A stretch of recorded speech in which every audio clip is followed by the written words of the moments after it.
Anybody who is serious about a relationship with our God and Jesus Christ, it is incumbent on all of us, and we took on this obligation when we went under the waters of baptism, to fight back the pulls of our nature. You entered into a fight voluntarily by virtue of validating the calling you received from God, and upon repentance and baptism, engaged in the ring, in the fight of your life, to battle back your nature, to constrain your thoughts, your appetites, your fleshy pulls, which by nature is the trend, the proclivities, the tendencies that we as human beings are subjected to. Are we not? Of course we are. The carnal mind, we know, by virtue of what God's Word says, is enmity. It is opposed to God's way, God's law. So it takes effort.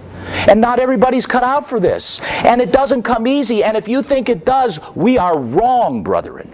We have to truly be proactive in making decisive decisions about certain habits, habitual ways in our new lifestyle.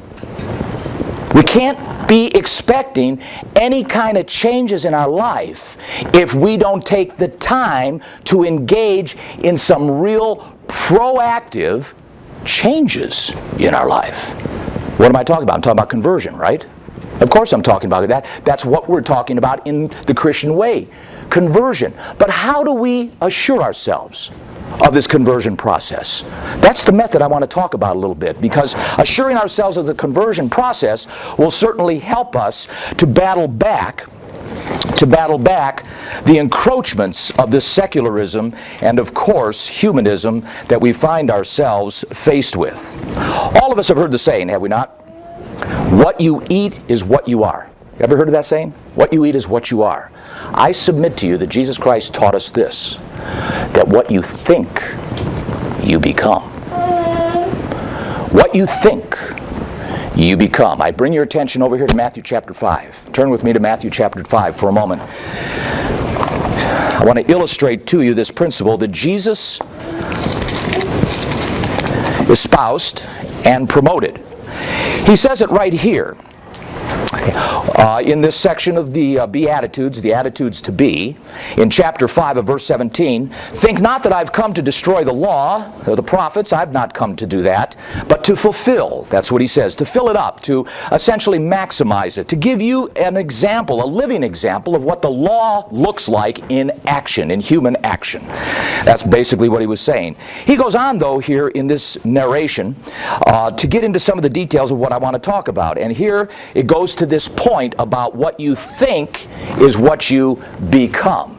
Here he says, you have heard that it was said, verse 21 of chapter 5, Matthew, by them of old time, you shall not kill, and whosoever shall kill shall be in danger of judgment. But I say unto you, and here's where Jesus goes now. He goes right to the thought process, because he knew that if we think this, ultimately it could lead to becoming this, or engaging in this. He goes to this and he says, if anybody is angry with his brother without a cause, shall be in danger of judgment. And whosoever shall say to his brother, Raca, shall be in danger of the council, and whosoever shall say that you fool shall be in danger of hellfire. He goes on down here and he says, you have heard, verse 27, that it was said by them of old, you shall not commit adultery. Well, verse 28, I say this, that whosoever looks on a woman and lusts after her has committed adultery with her already in his heart. So he's getting to the point here where he's essentially telling us, brethren, what you think is what you become. So don't think that. Yes, of course, it's one thing to look at this by telling us that this is actually sin magnified, and that's what Jesus was doing, was magnifying the definition of what sin is. But in so doing, in the course of that illustration, he's also telling us that get at your thoughts. Understand something. It's in the thinking process where conversion begins. You want to overcome fornication. You want to overcome appetites. You want to overcome the lust of your flesh in whatever way, shape, or form it may come to. And it's not only in sex. It could be in food. It could be watching too much TV, spending too much time with your particular hobby, or spending too much time gaming on your iPhone or your computer. Whatever it may be, whatever that appetite might be, that addiction, if I can use it in a broad sense, in that big term, addiction, whatever those addictions may be, if we spend too much time in those things, brethren, those things cause us to be hampered and stifled in our spiritual growth because they're taking up time. So, that brings me to the point that I want to talk about today. Just set the stage. The point that I want to talk about, and the word I want to introduce to you, is not a different word. It's not a word that you're unfamiliar with. But it is a word today I want to focus on, spend some time on, and emphasize. You know what it is? Meditation. Meditation. A simple word. Meditation. We're told over here in Corinthians, and oftentimes during the Passover season, this is brought to us quite profoundly, and we are reminded about this particular aspect of our Christian lifestyle. In chapter 13 of the second book of Corinthians, 2 Corinthians chapter 13, verse 5, we are told, "Examine yourselves whether you be in the faith. Prove your own selves. Know you not your own selves how that Jesus Christ is," and we talked about this last night, "is in you." There's that connotation again. There's that alluding to the fact that Christ is in you. The indwelling, the miracle of which the Apostle John was claiming the Gnostics were strongly passionate about attempting to stamp out, attempting to obfuscate, attempting to try to bury and camouflage and get those early New Testament Christians to deny and doubt that that was even a possibility, because it seemed, as far as the Gnostics was concerned, outrageous. And that's what they wanted people to think. They didn't want people to think that the miraculous working of God the Father through Christ could project His Holy Spirit to impregnate human beings to where they themselves, human beings, could literally become and considered sons of God, impregnated with something of an immortal, from an immortal dimension. Something that is from an eternal dimension. Something that is from the God side of the dynamic of life. The Gnostics didn't want you to think that was possible, because they wanted you to think Jesus wasn't even divine. That's another story. We covered a lot of that last night, and I don't want to belabor that. But here we're told, look at this, Christ in you, how that Jesus Christ is in you, verse 5 here, chapter 13, 2 Corinthians, is in you, except you be reprobates. In other words, examine yourself so that you don't become void of judgment. Consider yourself. Think about yourself. Meditate. That's the only way you can examine yourself. You've got to take some time. You've got to focus on certain things. Meditation is often misconstrued. We think of meditation, the Maharishi, the Beatles, sitting down going, with your legs crossed in some kind of an Indian position, staring at a rock, or staring at a flower, or staring at an ant, or whatever it may be, and you're just thinking and letting your mind go blank. And a lot of these concepts come from Middle Eastern, Oriental type of understandings about what meditation allegedly is, and frankly, oftentimes leads to breeding in exposures into the demonic world. It just often does. Not always. Don't take me out of context here. It doesn't always. Nothing wrong with yoga and exercising in those areas, because it's good. There is certainly, I think, valid proof of illustrating some of those exercises are good for eternal organs and so on. But yoga is yoga, and not necessarily what I'm talking about in terms of Eastern meditation techniques that open yourself up to the possibility of being exposed to the demonic world. That's another story. However, I'm not talking about that type of meditation. What I'm talking about is the kind of meditation that God talks about. We're going to turn to some scriptures here in a moment. But what I'm talking about is this: taking very focused thought on a subject, something that is intrinsic to you, pragmatic, practical. You're not attempting to try to wipe your mind clean or clear of thoughts. No, no, no, no. What you're talking about here, what I'm talking about here, is grabbing a thought, something that's bothering you, something you're obsessing about, something that you feel you just need improvement on because you've examined thyself. You see, brethren, conversion begins in our mind, in our thoughts.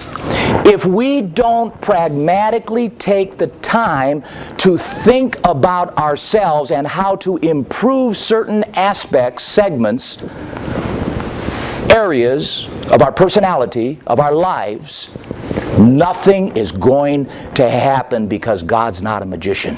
God's not a magician. It doesn't happen just by grand fiat. Oh, I'm going to convert.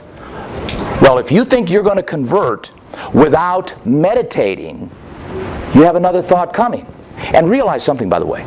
Meditation is only one of 4 major wheels that are intrinsic to your Christian growth. You want some keys to good, successful Christian living? I just did a series on this, by the way. It's going to be made available probably in the next couple of weeks or so. You need to remember this. Fast, Bible study, prayer, and meditation. Today I'm just covering one of the 4 wheels, 4 keys to successful Christian living. Meditation. Without meditation, brethren, you might as well be driving in a car with a flat tire. You need prayer, you need Bible study, and you need to fast occasionally to outside of the Day of Atonement. Outside of the Day of Atonement. Especially in times of trauma in your life. Or in times of great need. Perhaps for a loved one. Perhaps for a friend. Perhaps for something that you want God's attention on that's not for you, but maybe for someone else. Fast for them. You have to understand what fasting is all about. That's another subject, a whole subject in itself. But get the series. It goes into all 4 of these particular keys. But today I want to focus just on meditation, examining ourselves. If we think we're going to convert without changing our thinking, then we are dead wrong. Einstein's definition of insanity, many of you know it, was what? Doing the same thing over and over and over and expect a different result. It doesn't happen. If you got anger problems, you're going to continue to have anger problems until you figure out how to break the pattern of what is your trigger. Because the cycle will repeat over and over and over until the pattern is changed. We have patterns of thinking that make us who we are. We have patterns of thought, of processing, the way we consider things, digest information, and then logically proceed to a conclusion that generates us engaging in a result. We have a means of thinking to get there. That's why people never seem to get out of the holes that they find themselves in. They never change their thinking. They keep repeating their same patterns. They want to quit smoking, but they keep buying cigarettes. They want to reduce their drinking, but they keep buying a case of beer every week. You know, they want to stop losing their temper, and every time an opportunity comes, they just lose their temper again. And they end up trying to figure out why they're so hot-headed when they don't really get into digesting and analyzing the factors, the triggers of why certain things happen the way they do. Deuteronomy chapter 6. What does God say about meditation? Over here, he says something really interesting to all of us. And hopefully we can digest this information and translate it into some motivation, because it gives us some idea of what we should aspire to. Now, obviously, it's going to take some change of patterns of thinking to get here in order to achieve this. Nevertheless, these are the goals of what God, through Moses, explains to us in terms of what we should be doing with our thoughts and our motives in life. He says here in verse 4, the Shema, many of you are familiar with it. Hear, O Israel, the Lord our God is one God. And essentially it reads that here, O Israel, Yahweh is our Elohim. He is one Yahweh. And you shall love the Yahweh, your Elohim, with all thine heart, and with all thy soul, with all thy might. These words which I command you, this is verse 6, chapter 6, Deuteronomy. These words which I command you this day shall be in your heart. Just meditate on that for a moment. How much do you truly believe there is indeed a God?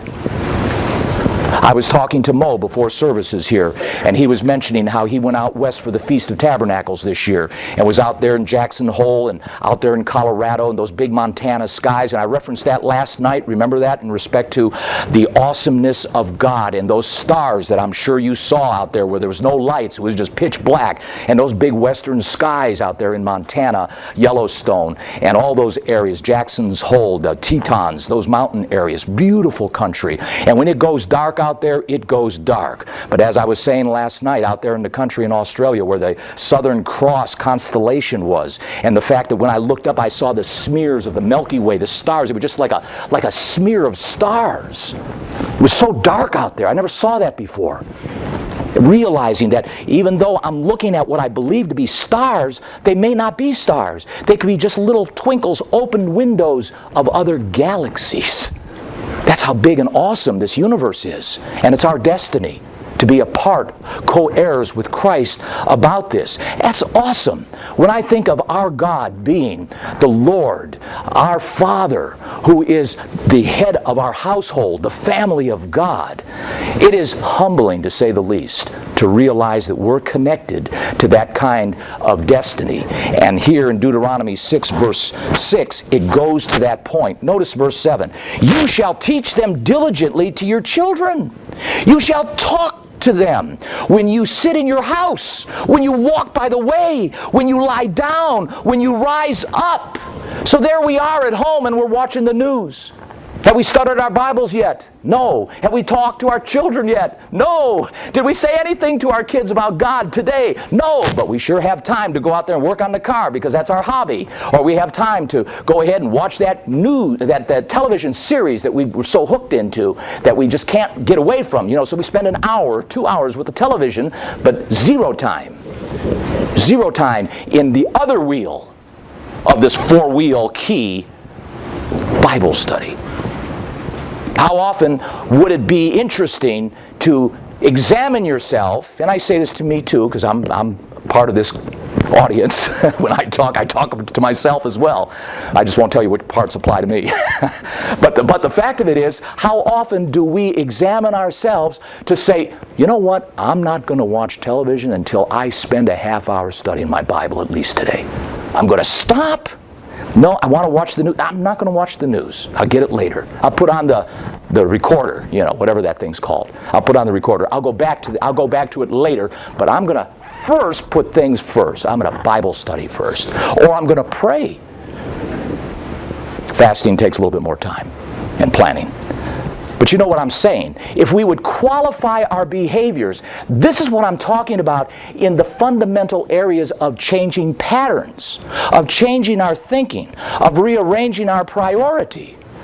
Wouldn't it be interesting to say, you know what, I'm hungry, I'm going to have a bowl of... No, I didn't pray yet. So before I eat this soup, because I am hungry, before I eat the soup, I'm going to go pray. I'm going to spend 15 minutes praying before I go eat. This is what I'm talking about in changing, examining yourself in every aspect of your life in this new lifestyle that you've taken up. You volunteered your walk. You have accepted and validated the calling that God gave you through Christ by Him the Father drawing you to Him through Christ. You accepted it. You repented. You went under the waters of baptism. So therefore, you're in the fight. You've engaged yourself. And consequently, with that, it isn't all about just lovey-dovey, warm and fuzzy, Jesus loves you. It is about real intrinsic, life-changing patterns that will actually result in activity of what shows forth converted behavior. Different behavior. Behavior that is evidence of the Holy Spirit working in you and in me. Verse 8, you shall bind them for a sign upon your hand. They shall be as frontlets between your eyes. That means whenever you're doing whatever you're doing. You know, I've often used this analogy when I was in water treatment. I had a career in water treatment. I was a sales industrial engineer, supplying and servicing and engineering and designing water treatment systems for health facilities, for pharmaceutical manufacturing, for high-tech industry, as well as industrial eco paint lines and so on. And when we would go in, we would install a system. We might have a big system we got to install using 2-3-inch pipe, you know, and all of this, a lot of piping, a lot of pumps, a lot of valves, a lot of switches, a lot of level switches and controls and monitors and all kinds of stuff, enough to drive you crazy. It's like a big erector set, you know, who's got the directions. But my point is that when you put it all together, you want it to look nice. You want it to be symmetric. You want it to be plumb. You want it to be nice in appearance. You know why? Not because I represented my own company, WTW. No. Because I represented Jesus Christ. And my workmanship represented my God, who says, Bill, quality first. And if you made a mistake, bite the bullet, make the customer happy. See, those are values that, I don't want to make the guy, I'm going to lose money. I got to figure out how I can swindle this guy. See, no. Every part of our lives, honesty is the best policy. Even in the most intrinsic nuances of life. You're at the cash register, and she gives you more change than you deserve. And you say, oops, ma'am, no. You gave me too much. Here's the $5 back. Instead of, you only gave her a 10, but you tell her, hey, I gave you a 20. You owe me more money, you know. And you didn't give her a 20, you gave her a 10. Those are things, brethren, that we are actually incumbent to employ in our lives. Every little aspect, whether it be in our hands, in the frontlets of our mind, and you shall write them upon the posts of your house and on your gates, everywhere you go. In other words, what we're being told by Moses here, from God through the inspired word of God, is the fact that we, as Christians, as God followers, should be doing everything possible to reflect God in everything in our lives. Everything. Notice what David said over here in Psalms 119. Look at this. Psalms 119. We even have a psalm about this that we sing in respect to this particular instruction that we find in the book of Psalms, chapter 119, verse 97. Oh, how love I thy law. We have that as a song. Oh, how love I thy law, ever with me. Da da da da. You know. It's a nice song. It reminds us, and we're singing this psalm. That's what we're singing. It's hard to beat those kinds of hymns when you sing psalms like this. Oh, how love I thy law. It is my meditation all the day. And that means to ponder. That means to contemplate. It means to think about. You through thy commandments have made me wiser than my enemies, for they are ever with me. I have more understanding than all my teachers, for your testimonies, your words, your stories, your instructions, what you have in the books that you've inspired through your prophets and apostles and all the writings that you have, those are the testimonies. Your testimonies, he says, are my meditation. This is what I contemplate. It is this as to what I'm studying and attempting to try to inculcate into me to change these patterns of thinking whereby when I used to get mad, I used to use different kinds of language of which wasn't the best suited for the Christian persona, if you know what I'm talking about. And so I had to work on, because, oh boy, I knew how to use that kind of language prior to my conversion.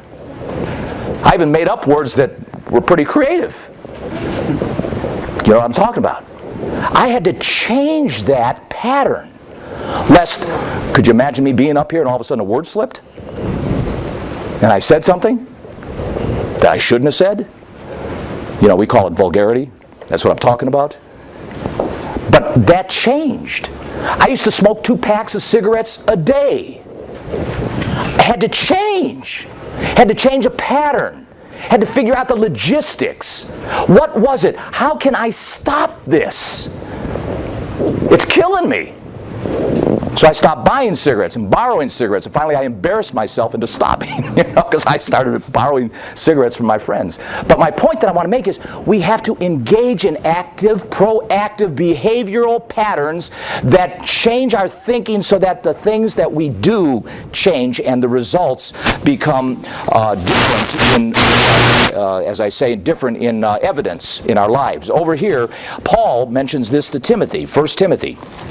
Over here, 1 Timothy, and in chapter 4,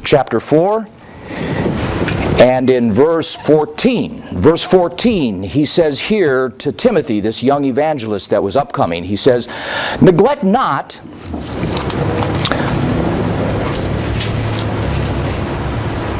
the gift that is in you, which was given you by prophecy, that is speaking, with the laying on of hands and of the presbytery.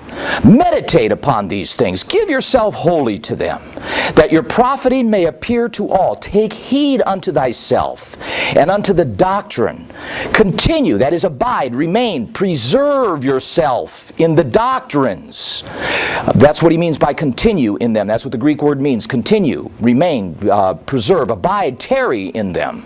For in doing this, look at this.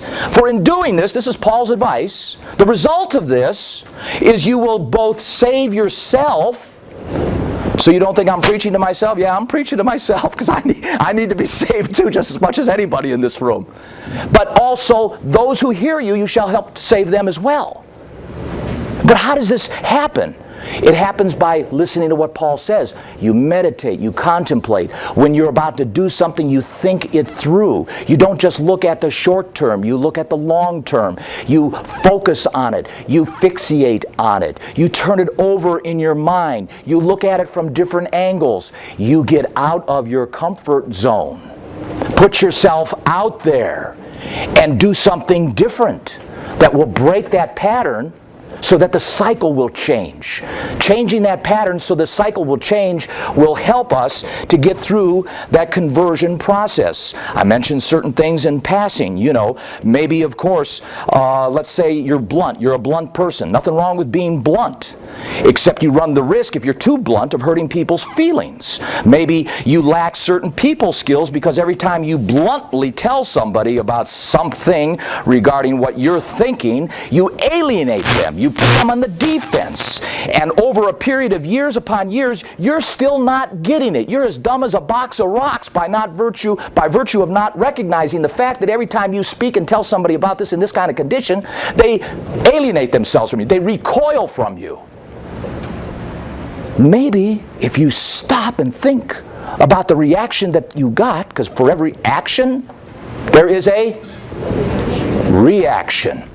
For every effect, there is a cause. And sometimes it's not with the other person. Sorry to burst our bubble. I'm included in this. Sometimes it's just ourselves that causes these reactions to people.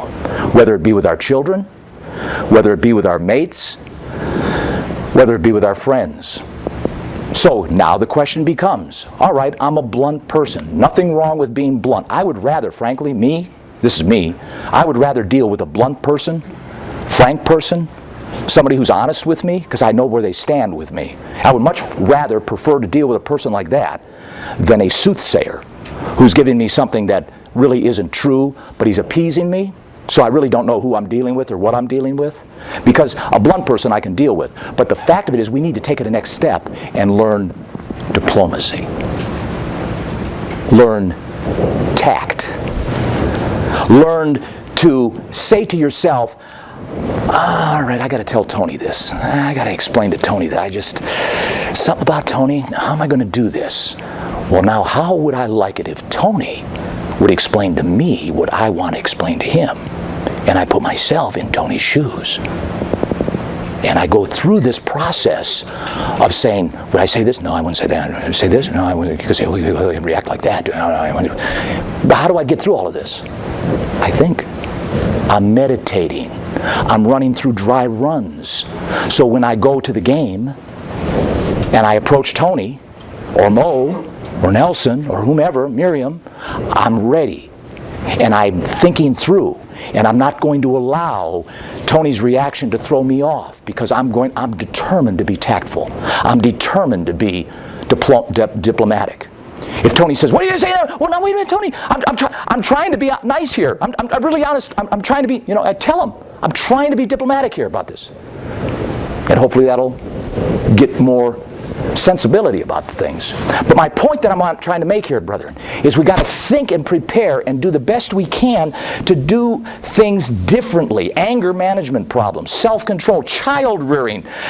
Maybe we watch too much TV, read the wrong materials, play too much. I've mentioned some of these things in passing already that cause us angst and cause us difficulties, whereby, frankly, cause us to repeat the cycles because we don't change the patterns, because we don't take the time to examine our modes of operandi, our MOs. In Philippians here, if you turn with me to chapter 4, Paul gives us some advice on how to meditate and to think. He says here in verse 4, I'm going to break into the context, "Rejoice in the Lord always, and again I say rejoice. Let your moderation be known unto all men. The Lord is at hand. Be careful for nothing." In other words, don't be anxious. Don't fill yourself with anxiety. Don't obsess over things. Don't worry yourself sick. Don't cross the bridge until you get to it, because you may be putting yourself through all kinds of angst for nothing because you're worrying about a bridge up ahead that doesn't exist or that you may end up avoiding. And you get yourself all riled up, your blood pressure, you start sweating, you start going through heebie-jeebies, you got kidney problems as a result, whatever it may be, because you're always obsessing over things that are not yet happening. And so we're worrying. There's nothing wrong with preparing, brethren, but keeping it in perspective so that we don't worry and drive ourselves to the point where we hurt ourselves through the obsessions that we may have. So Paul says here, look, don't be anxious. Don't fill yourself up with anxiety. But in everything, by prayer. See, this is that other wheel. You have to have prayer. You have to have Bible study. Periodically, you've got to salt and pepper your lifestyle with some fasting. But you certainly also have to develop the habit of meditating, slowing your life down so that you can learn the activity of prudence. You're going to make a big investment. You're going to buy a house. You're going to take on the responsibility of having a child. Take time to think about these big decisions. You're going to make a career move and change your whole career. Wow. You're going to make a major move in your college education. You've been majoring in medical, but now you want to major in art. Do you really want to do that? You're going from one extreme to another. That takes some thought. Why are you doing that? Go around and meditate a little bit with your friends even. Talk to them. But take some time. Think these things through, especially on big, major decisions that we have facing our lives from time to time. But he says here, in this particular case, be careful for nothing, but in everything, verse 6 now, Philippians 4, everything by prayer and supplication with thanksgiving, let your requests be made known unto God.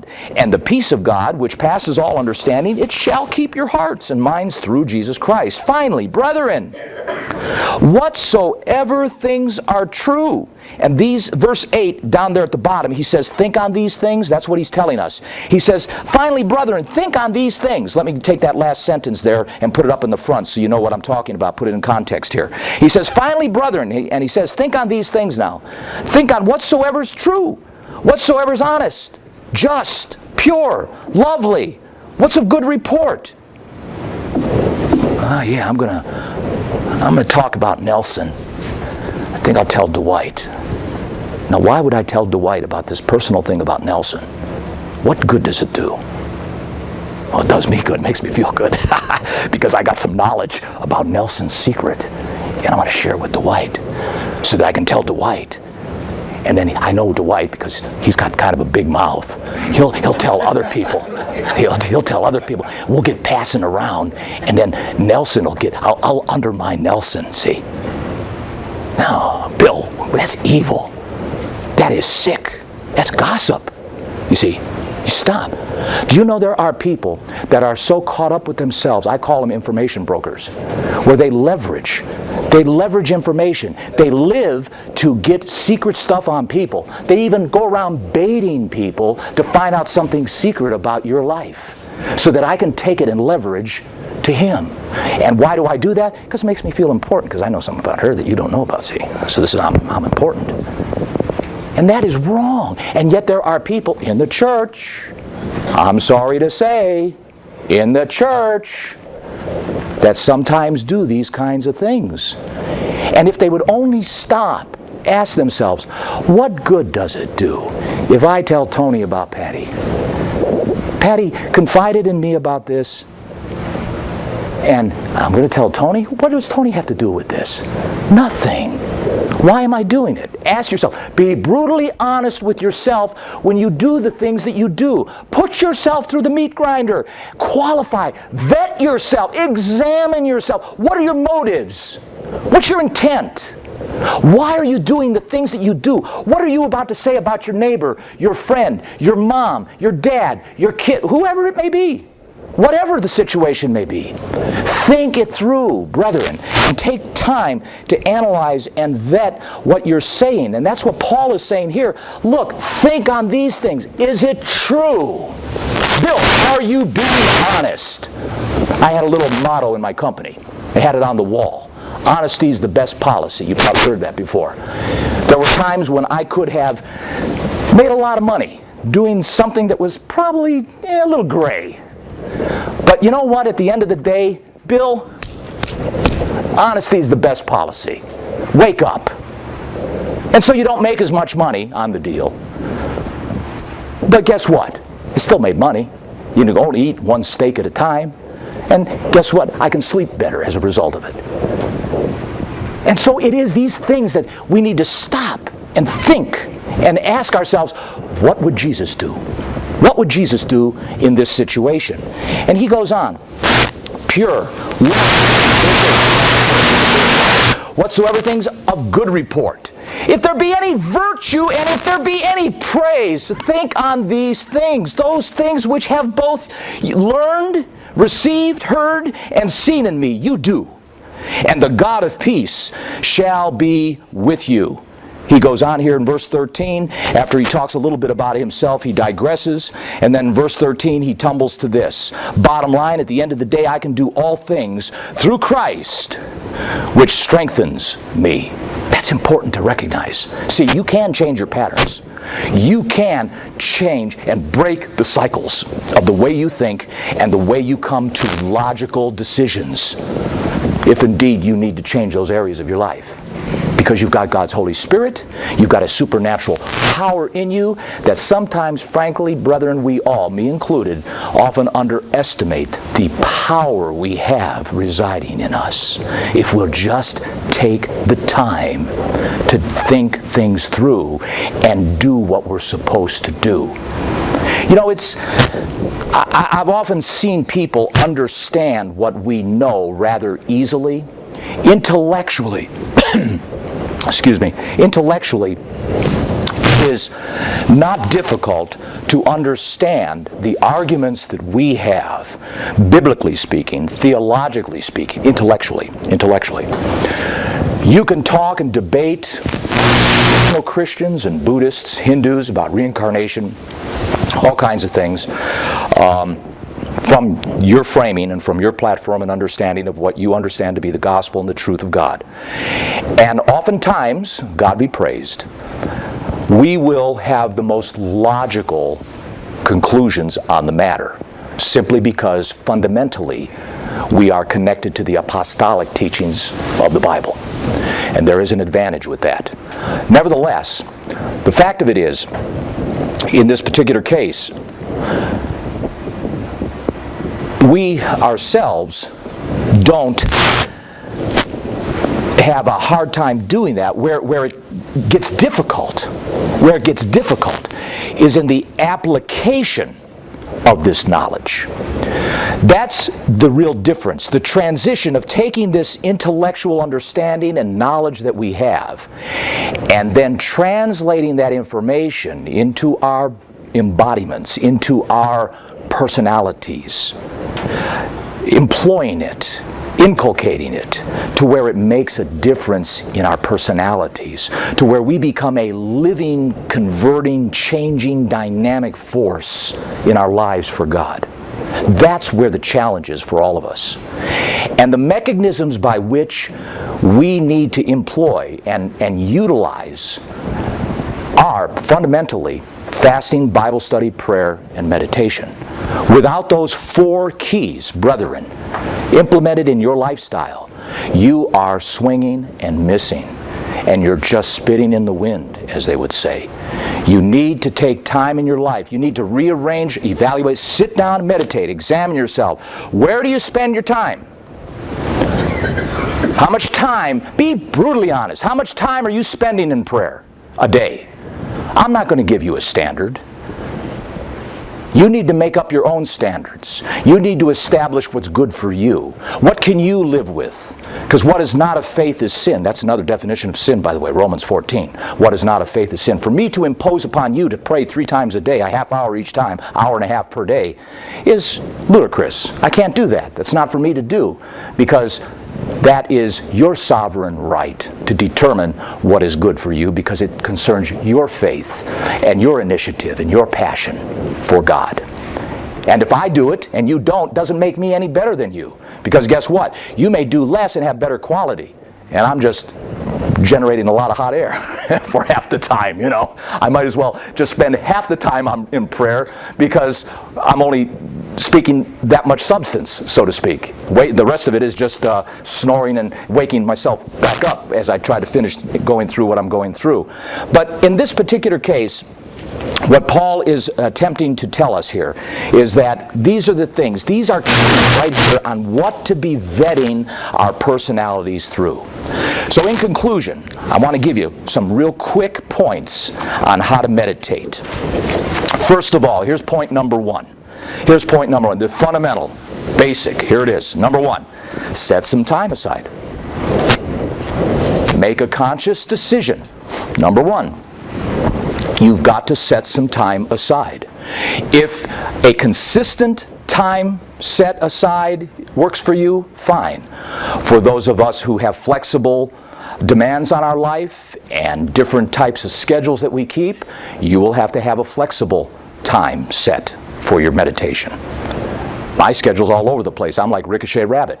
You know, my 2 days in a row, I'm lucky if they're the same, because I have different demands on my time. And some of you are like me in that regard. So I can't just set, you know, every morning at 5 o'clock in the morning when I get up, I'm going to meditate for an hour. I'm just still waking up at 5 o'clock in the morning, let alone trying to meditate. You know, my mind isn't even in gear yet, you know, and I'd be silly to say it was. So we have to be flexible if we have to be flexible. For others of us who are more rigid, and we do have a very controlled and staid schedule in that regard, hey, if you set a regular time, 6 o'clock every evening, or when I get home from work, I'm going to just wash up, get my face, and I'm going to go to my bedroom, or I'm going to go back out on the porch, or I'm going to do something and just take some quiet time and evaluate the day and reassess what I did and how I acted and some of the things that I did and could do differently. That's when I'm going to do it. Hey, more power to you. That's fine. But you got to set some time aside. That's basic number 1. Number 2, think through the application of God's law in your life circumstance. Analyze it.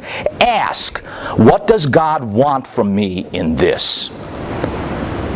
Analyze it from God's point of view. You just got yourself reamed out by your boss today, and he let you have it.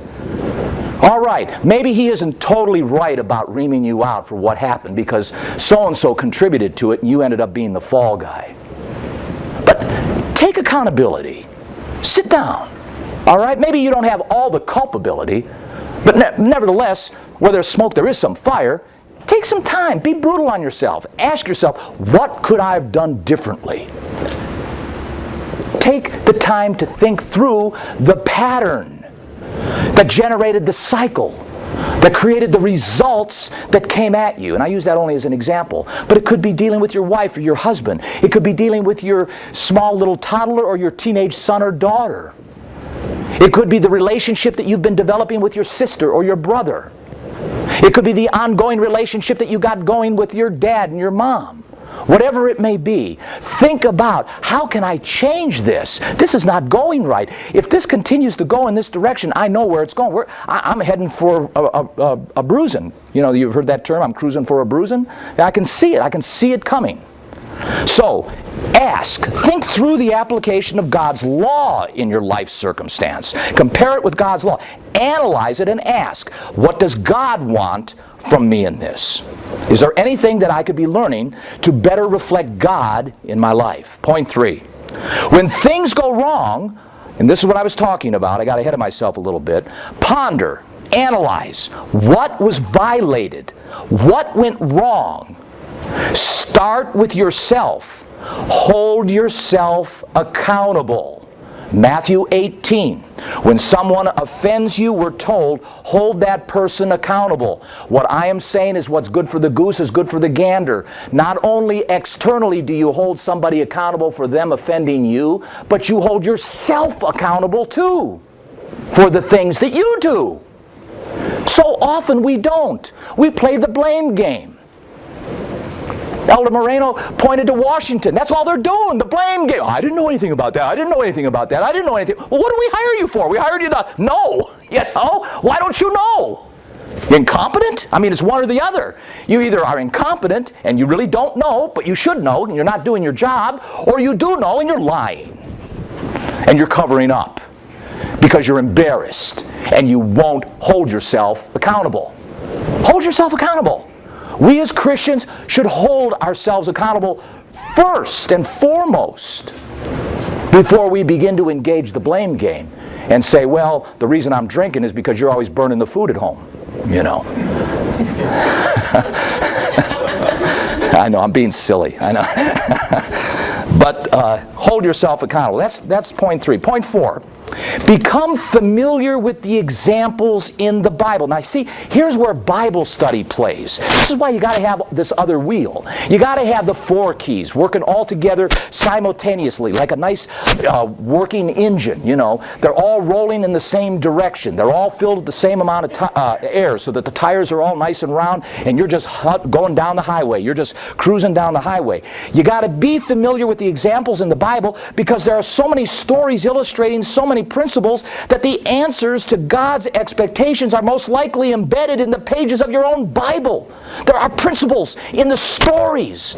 There are principles even outside of certain stories. You know, you might think about Daniel in the lion's den and you always looked at it from Daniel's point of view. Well, hey, look at it from the lion's point of view. You know what I'm saying? You know, we always looked at the prophet talking. He's going down the road, and all of a sudden the donkey stops because there's this angel in the way, and the donkey turns around, and you know, as they said, the jackass talked to the prophet. But don't look at it from the prophet's point of view. Look at it from the donkey's point of view. These are the little nuances of the Bible in the stories embedded that because we're so used to the pattern of thinking, we always think in this pattern, we don't see the nuances, the new information, the reflection of an insight that we've been missing that might be applicable to something that all of a sudden we're facing because we're not taking the time to study our Bibles to get familiar with these stories inside and out, upside, down, and under. You know what I'm saying? And also, we're reminded, real quickly here, over in 1 Corinthians, if you turn there, this principle is told to us by the Apostle Paul as he was explaining to the Corinthians in chapter 10 of 1 Corinthians, chapter 10. He says, moreover, brethren, verse 1, I would not that you should be ignorant how that all our fathers were under the cloud and all passed through the sea. They were all baptized of Moses in the cloud and the sea and did all eat the same spiritual meat. They did drink the spiritual drink. They drank that spiritual rock that followed them. And by the way, we're told there the rock was Christ. That is in the Old Testament. That was the rock. But with many of them God was not well pleased, and they threw 21,000 of them. Verse 8, they died out there in the wilderness. We go on here in verse 11, and I say this only to save some time here, I tumble down to the end of the story, or the principle here that is Paul's attempting to tell us. All these things happened unto them for types or examples, and they are written for our warning. That's what admonition means. The Greek word means warning, or attention, or to give, upon whom the ends of the world are come. Wherefore, let him that thinks he stands take heed, meditate. That's how you take heed. You take heed by taking time to think something through, lest you fall. Well, I think I'm in pretty good position here. I think I'm right in this situation. Or I think I've got the proper perspective about this. Or I think I've got my arms around this issue. But wait a minute, did I think this through? Or is it just my ego talking?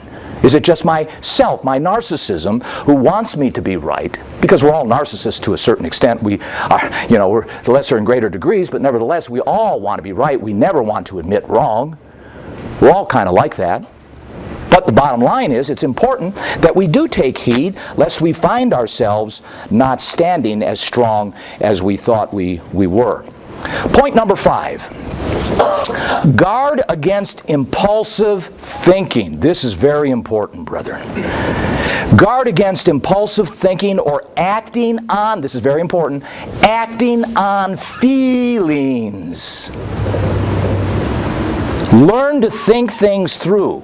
You are entitled to make decisions or change about yourself on your own terms. Do not act without sufficient reason and go beyond the short term. Think things through. What will this lead to in the long term? You think about these people who drank the Kool-Aid. Would you agree that they thought things through? Or how about the ones who killed themselves because of the Hale-Bopp comet? Remember all those that killed themselves? I don't know what they did. I forget now exactly how they killed themselves. Maybe they drank Kool-Aid too, but I was talking about Jim Jones first and now this other one.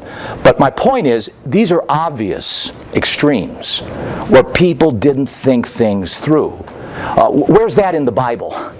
Where did God tell people to kill themselves? Where is it that this stands on solid ground in terms of the Scripture of how this is playing out here, what I'm being told to do? Now that's one aspect. But it could go on and on as well in respect to a career change or an opportunity. It could be positive. It could be an opportunity coming your way. You still have to vet it. Because it's hard to identify whether an opportunity is good or bad until you stop, think, and listen. Add some pros, add some cons, get the paper out, draw the line in the middle, list the goods, list the pluses and the negatives, evaluate I got to move, that's going to cost me money, they're going to pick up the bill, I'm going to get a new car, but then, all this stuff, you got to think about these things. Write them down. So you can evaluate, maybe even share them with a friend that you respect their judgment and maybe insight on, that might be able to help vet you through that particular decision. But don't do things impulsively. Wow, I'm going to be the boss? You're going to give me a whole office? Yeah, where do I sign? And then you don't realize that you're going up in Anchorage, Alaska, where it snows all the time, and all these things come always late, and then you realize, oh man, why did I make this decision? But you jumped too soon. You didn't think it through. You went on feelings. It was impulsive. I've got to buy that. That's what, it's going to look fine, and you find out it doesn't fit, that kind of stuff. So you got to be careful. Don't be impulsive in your thinking. Slow yourself down. Don't act on feelings, especially when you make important decisions. Try to distill the feelings out of the equation and think with your head. Think with your head. Point 6. Learn to use the Sabbath for spiritual inventory review. Learn to use the Sabbath for spiritual inventory review with your family. It's also a good time for family discussion and Bible studies. Get the kids around the table or around the fireplace or whatever. Friday nights when I was in the church in my early years, my girls were 5, 10, 12, 15 years old or so, we'd sit around the fireplace every Friday night. I don't care where I was. I was home, do my best to get home by sunset. And we'd sit down there and we'd Bible study. We'd get little books sometimes. I remember I have 2 daughters. They're grown now, married and so on, with grandkids I have. But I remember, many, many hours getting books like Letters to Virgins. I remember that one book that we went through with them, talking to them and using that book to leverage information about purity and integrity and self-esteem and all the things that some girls make mistakes on regarding these letters from girls who were prematurely made pregnant outside of marriage and so on, making wrong decisions in high school and so forth, and that they could learn from these particular mistakes, so that my daughters grew up looking for those signals, being heads up a little bit, and not being taken up with the sweet talking of a guy or somebody who's got ulterior motives for this, that, or the other thing, if you know what I'm saying. And that was only one book. We had other books, different types of things, as well as the Bible that we would incorporate with these, that gave us subject material and titles to rally Bible studies around, so that we could extrapolate principles and standards from God's Word and apply them to these stories.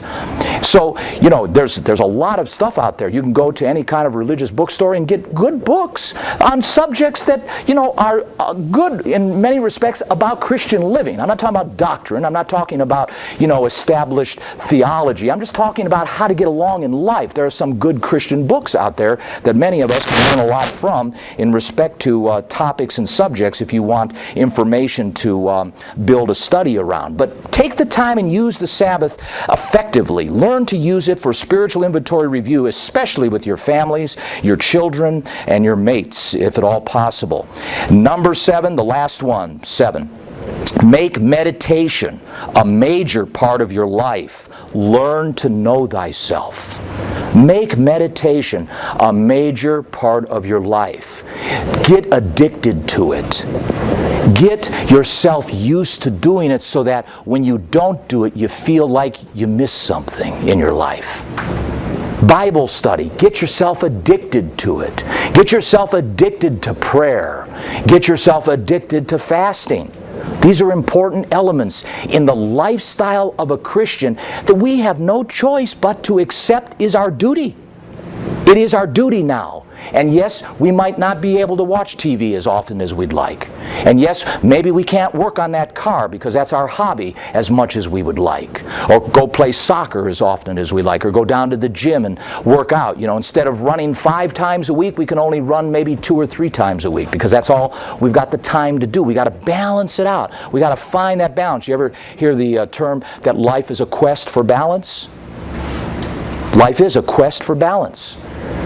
We're all in pursuit of balance. Balance in diet, balance in time management, balance in sleep, balance in eat, balance in relationships. Balance, life, is a quest for being able to evenly balance and maximize the effectiveness of the time that we have, because we all have the same amount of time. How we use it makes the difference. And the key to doing it is certainly having God as part and parcel to your life and to your lifestyle. So have the courage. Be something different. Be unnatural. Because your natural self only gets you in trouble. Be unnatural. And let me leave you with this as being unnatural. Try just being a Christian.